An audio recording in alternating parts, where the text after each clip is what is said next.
The 10 Primordial Masters by Raphael Saul, dedicated to Her Holiness Sri Mataji Nirmala Devi. Read by Tim Bruce. Sri Adiguru Dattatreya has come to this world many times. 10 times in different reincarnations, he came to change the course of humanity and to give it back the path of balance towards righteousness and spirituality. Again and again he established the values of Dharma, that is, the way to follow for the spiritual ascent of human beings. We must cross the first stage of the journey through the ocean of illusions by meditation and detachment. Then we become our own teacher and our own student. When we respect Dharma, the norms of divine conduct, we integrate the principles of citizenship, respect, morals, and ethics. This is what makes us a good friend, a good child, and a good parent. Raja Janaka. King Janaka lived around 5,000 years BC as king in Mithila, now Janakpur. He was a great scientist and an enlightened being. He was the father of Sri Sita, the wife of Sri Rama. One day, King Raja Janaka sent a message to his people. If there is a great sage, whether rich or poor, very educated or not, if he can teach me the knowledge of the self, of my spirit, let him become my teacher. Otherwise, I don't want to see him. All the scholars of the time were frightened by these words, except for a young man called Ashtavakra, who went directly to the king. Ashtavakra said to the king, "First, let's go to the forest, to a pure place. Second, listen only to me, without even thinking about it." So they went alone to the forest, and there King Janaka sat down near his horse and remained silent, his eyes closed, without moving.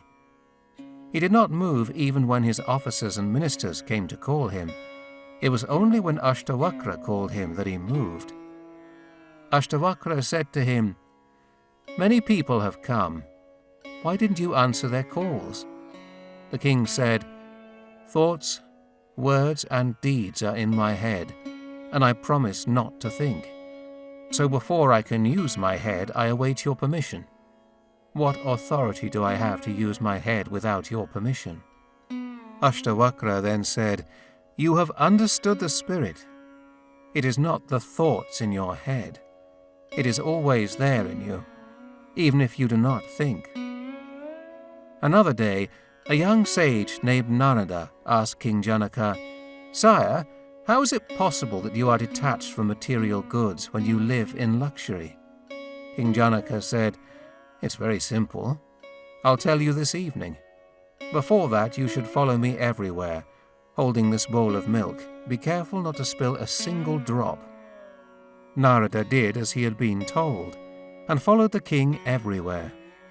By the end of the day, he was really exhausted. "Please, O great King Janaka, answer my question now. I can't follow you everywhere and watch this bowl of milk at the same time." King Janaka then asked, "What did you see while following me?" "Nothing but the bowl," replied Narada. "I watched it all the time so as not to spill the milk." The king exclaimed, "You did not see the ceremony given in my honor? Then the dance performance? Is it possible that you did not see anything?" Narada said, "No, my lord. I saw nothing at all. I was looking at the milk."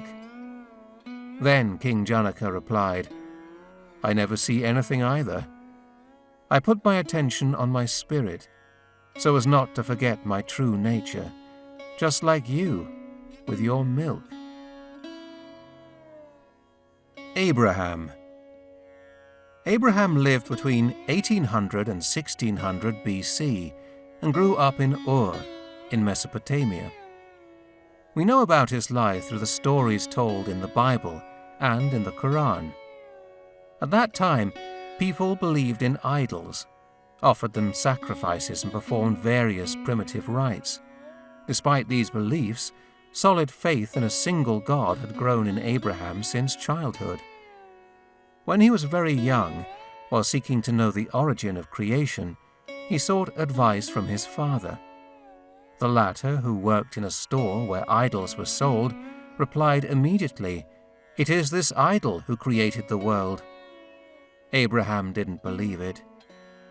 He went to ask his uncle, who said to him, "It is the moon and the stars which created the world." Abraham was still not convinced, because he felt that an all-powerful being in heaven could have created the world, Yahweh. And one day, finally, God spoke to him. "Leave your country, your people and your father's house, and go to the country that I will show you. I will make you a great nation, and I will bless you. I will make your name big, and you will be a blessing. I will bless those who bless you. I will curse those who curse you. And all the peoples of the earth will be blessed in you." So Abraham went with his wife and nephew, Lot, to the promised land of Canaan, located in present-day Israel.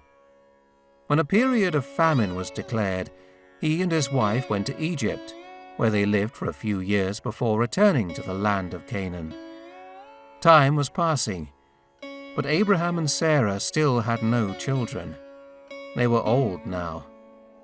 So they decided to have one servant, Hagar, who gave Abraham a son called Ishmael, recognized as one of the patriarchs of the Islamic religion. However, even though Sarah was more than 80 years old, God had promised them a child, and the child finally arrived. He was called Isaac, but God tested Abraham's faith. He asked him to sacrifice his beloved son Isaac by killing him to prove his love. The faithful Abraham accepted. He was about to kill his son when an angel of God stopped his arm just in time. Abraham died at the age of 175 years. Moses. The life of Moses, born in 1300 BC, is found in the Bible. At that time, the reigning Egyptian pharaoh had ordered all boys under the age of 2 to drown in the Nile River, as it had been predicted that one of them would defeat him. To save Moses, his mother left him in a small basket drifting on the Nile. He was taken in secret by the daughter of the pharaoh and grew up in the court of Egypt. One day, Moses learned that he was not an Egyptian, but a Hebrew. The Hebrews were now slaves. He killed an Egyptian guard while trying to save a Hebrew slave, so he fled from Egypt and went to Midian, where he found refuge in the tribe of the priest Jethro. He married his daughter, Sephora. Many years later, God came to speak to him to tell him that he would be his messenger to save the Hebrew people from slavery in Egypt. Moses now had the power to work miracles. He went to the Pharaoh and asked him to let the Hebrew people go. Of course, the Pharaoh refused. Moses, to convince the Pharaoh of the existence of God and his power, cursed the land of Egypt and launched the 10 plagues. But the Pharaoh, who believed himself to be a living God, did not want to know anything. Finally, at the 10th plague, he allowed the Hebrews to leave. As the people reached the Red Sea, Pharaoh made one last attempt to attack Moses and the Hebrews. They were tracked down by the Egyptian army and blocked by the sea. So God then manifested his omnipotence and allowed Moses to separate the waters by creating a passage so they could cross the sea on dry land. After escaping from Egypt, the Hebrews set out in search of the promised land, during a long time of wandering that is said to have lasted about 40 years. Moses gave his people a long list of laws to help them lead healthy and moral social lives. Among these instructions he received from God on Mount Sinai are the 10 Commandments. Moses died before reaching the Promised Land at the age of 120. Zarathustra, or Zoroaster. Zoroaster was born in Persia, Iran, in 630 BC. He was an energetic and very intelligent young boy. At the age of 30, he went to fetch water from the river. As he entered the water, Vohumana, the angel of the good spirit, appeared to him and allowed him to see the divine light of God, Ahura Mazda. Dazzled, Zoroaster began to preach in the capital of his country a few years after his vision. There is only one omnipresent and eternal God, Ahura Mazda, who is good and who is light. But the people did not listen to him, and the priests violently rejected his message. Finally, he decided to go to other countries, accompanied by only 23 companions. One day, at the age of 42, Zoroaster and his companions heard of the king of a nearby country, King Vishtaspa, who was said to be wise and just. When they arrived at King Vishtaspa's court, the king granted Zoroaster an audience and tested him to see if Zoroaster was really a sage.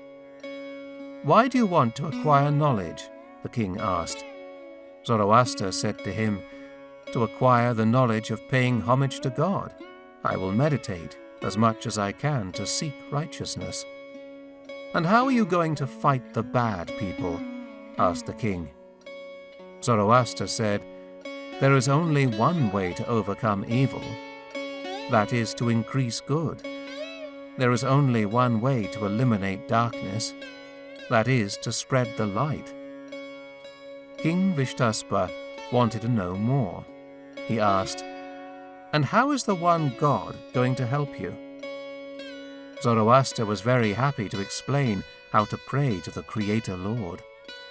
"Wise Lord, fulfill the desire of those who are just and sincerely respect the principles of righteousness and good spirit. For I know that you always respond to the songs of love, seeking a reward." The king was convinced and adopted this new religion of a single and good God. From that day on, Zoroaster was free to propagate his teachings in this country and in neighboring countries. The teachings of Zoroaster have come down to us through songs called gathas. Confucius.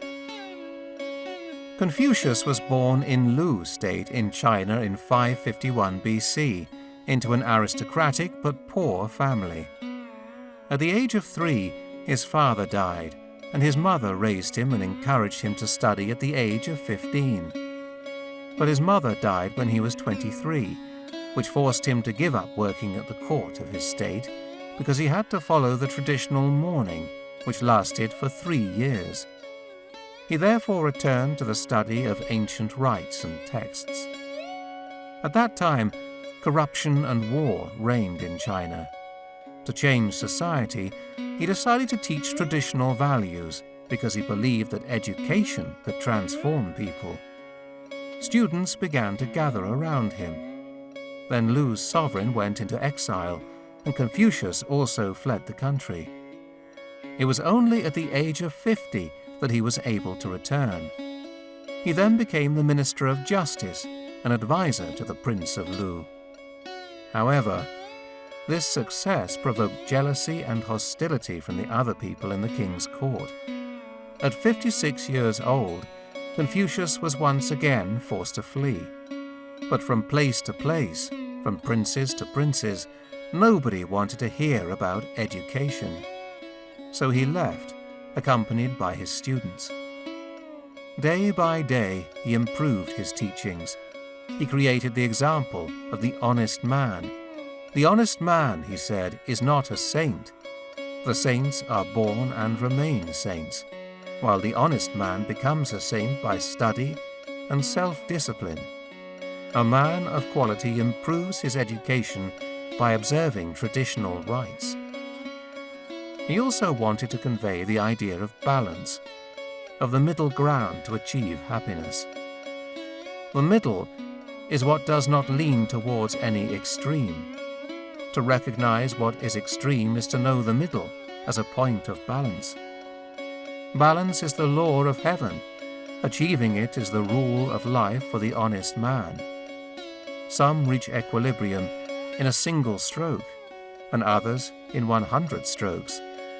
Some reach equilibrium in 10 strokes, and others in 1,000 strokes. This is a rule of life that is certainly accessible to men. The ignorant can therefore become intelligent, and the weak strong. To respect the principles of one's nature is to approach harmony, and for that, you have to act towards others as you would like others to act towards you. 7 days before dying, in 479 BC, he had a premonitory dream of his death. His only concern was that he had not convinced the princes. However, later, his teachings deeply influenced culture and civilization in China, Korea, Japan, and Vietnam. Lao Tzu, or Lao Tzu. Lao Tzu was born around 500 or 600 BC in China. Who was he really? We do not know, but his name is an honorary title which means Venerable Master. At the age of 160, tired of seeing the townsmen live without respect and without morals, he left for a spiritual retreat in the west of China. When he arrived at the west gate of a small town, he was recognized by a guard, who immediately asked him to instruct him. "O noble master, give me a testimony of your wisdom." Lao Tzu said, "He who knows does not preach. He who preaches does not know." The guard then replied, "But how am I going to learn?" Lao Tzu said, "I will tell you about the way and the virtue, which are the true masters of the noble man. I call it Tao, but the Tao that we can talk about is not the eternal Tao. So show me, O Master, how to find wisdom," begged the guard, kneeling. "Stop thinking, and it will be the end of your worries. What difference is there between yes or no? What difference is there between success and failure? Should we estimate what others think and avoid what others avoid?" replied the master. "It's a bit difficult to understand. Who should I follow?" Then Lao Tzu explained, "Nature has no desire. Without desire, the heart calms down. In this way, everyone is calm.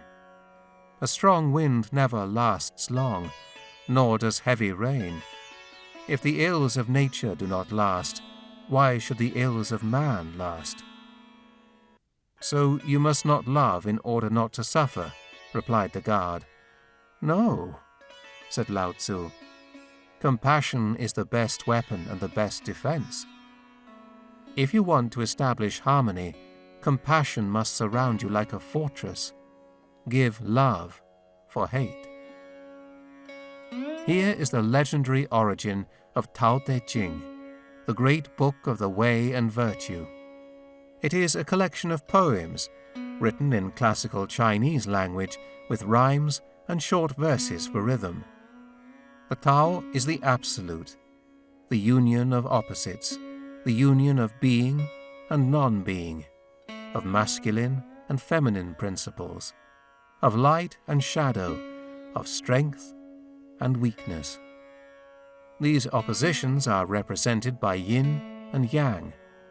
Yin is the feminine, the intuitive, sensitive side, while yang is the masculine, the rational side. The Tao is the harmonious union of the two parts. If Confucius wanted to change society through education, Lao Tzu wanted people to change in themselves. These are the two internal and external aspects that humanity must develop, and to change, one must become aware of this universal feminine energy that created the world, the Tao. Socrates. Socrates was born around 470 BC, probably in May near Athens in Greece. He came from a wealthy family, and this enabled him to study philosophy. He served in the army of Athens and fought in 2 battles. Socrates was very strong and very courageous, and that is why he was part of the elite of soldiers. At the age of 35, he began to teach in the street, in gymnasiums, stadiums, shops, to all those who wanted to talk with him. Philosophy for him was a way of life. He walked the streets of Athens dressed simply, without shoes, and spoke with everyone.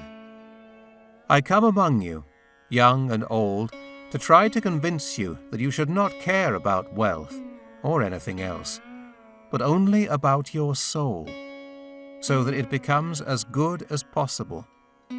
Virtue does not come from wealth, but from virtue itself comes wealth, and all the benefits for the people, both in private and in public life." Sometimes he could remain standing and motionless for several hours.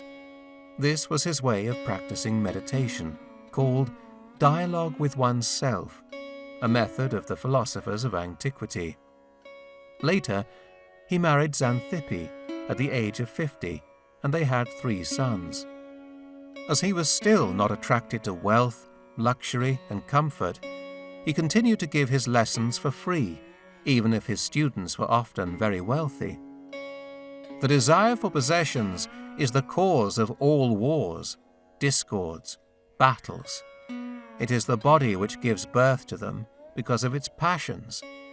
And if we are occupied in seizing riches, it is the body whose slave we are.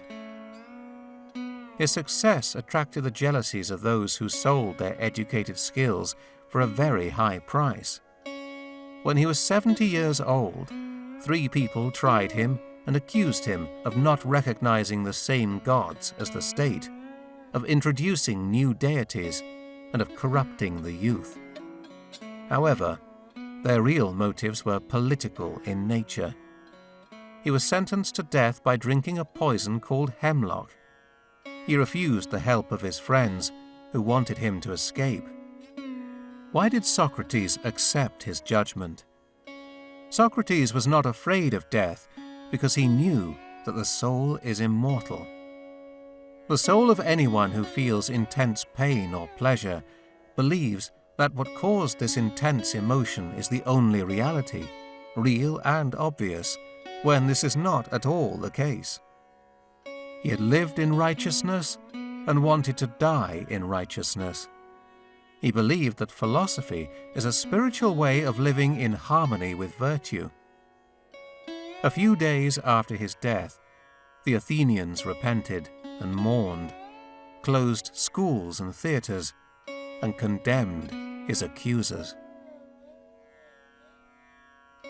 Prophet Muhammad. Muhammad was probably born in 570 in the Arab city of Mecca. He belonged to one of the great noble families, the Hashim Banu, but was not very wealthy himself. Muhammad lost his mother at the age of 8 and was raised by his uncle. He became a caravan driver.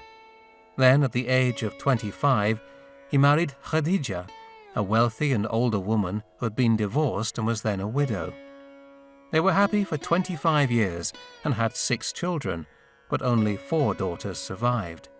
Among them was the young Fatima Zahra. One day in 610, when Muhammad was 40 years old, he received a first revelation from the archangel Gabriel, called Jibril, in the cave of Hira, where he was going to meditate. God, or Allah, thus dictated to him the verses of the Quran for 25 years. At first, people had to hide to practice his teachings. Khadija was the first person to accept Islam, and for the first 3 years, only his relatives knew about it. Muhammad spoke of a religion dedicated to the exclusive worship of the one indivisible God of the Bible, revealed by Abraham. Indeed, the Quran praises the merits of Abraham, Moses, and Jesus. Mary, or Maryam, is called Our Lady, or Sayyidutna, by Muslims. Allah chooses Maryam from among all the women of creation. Remember when the angel said, "O Mary, surely Allah has put you above all the women of the worlds." Quran, Surah 3, verse 32. She even has a whole surah, Surah 19.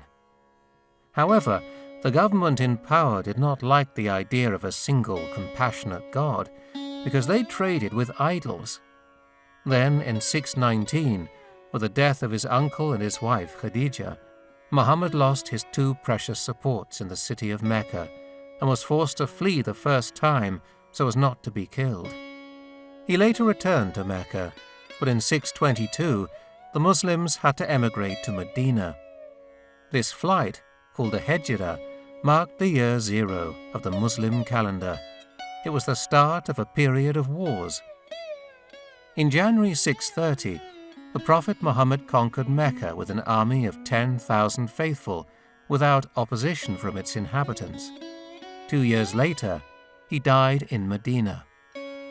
Muhammad, having been poor although of noble lineage, could neither read nor write.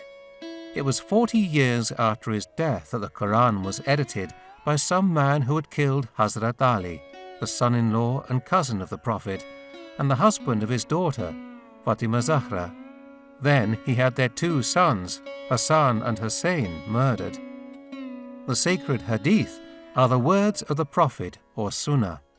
They were compiled more than 150 years after his death. These are advice on how to live according to the moral principles of Allah. God is merciful to those who are merciful to others. Hadith of the Prophet. Guru Nanak. Guru Nanak was born in 1469 in present-day Punjab in Pakistan, near Lahore. Very early on, Nanak received a literate education, learning Sanskrit and Persian. A precocious child, he was a natural dreamer, much to the despair of his father. Several stories show that his father was trying to turn his son's attention to worldly affairs. Once his father, Kalu, asked him to work on their land, but instead, Nanak meditated in the fields. "You are lazy, Nanak," said his father.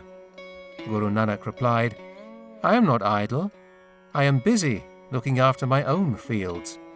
"Where are your fields, then?" asked Kalu. Guru Nanak replied, "My body is a field. My mind is the ploughman. Virtue is culture. Modesty is water for irrigation. I have sown the earth with the seed of the Lord's sacred name. Satisfaction is the harrow of my field. Humility is the hedge. The seeds will germinate in a good harvest with love and devotion.